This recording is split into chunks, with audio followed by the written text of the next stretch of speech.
In today's video, I'm going to teach you how to connect Google Calendar or Gmail in ChatGPT and start using it to check your schedule or summarize your emails.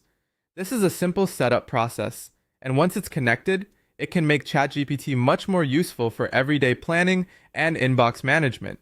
The main idea is to link your Google service, allow access, and then use a plain language prompt to get the information you need. To begin, open ChatGPT and go into the settings area. From there, look for apps, or in some versions, this may appear under GPTs.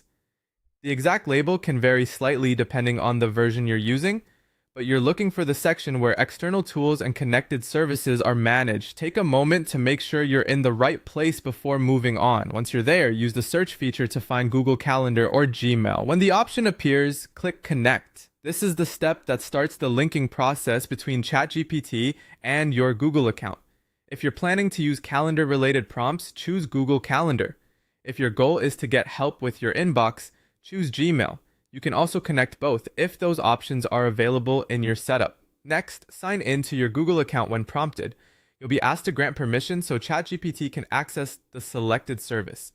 Read through the permission screen carefully so you understand what access is being requested, then approve it to continue.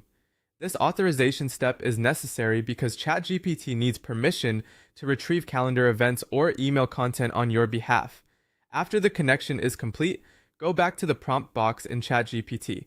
Now you can start using simple requests in natural language. For example, you can type, "What's on my schedule today?" If you connected Google Calendar.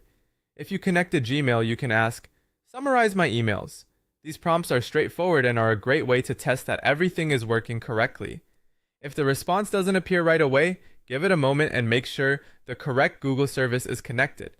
In some cases, reconnecting the app can help if permissions were not fully completed the first time. That's it. Once connected, you can quickly use ChatGPT to review your day or get a helpful overview of your inbox without manually checking everything yourself.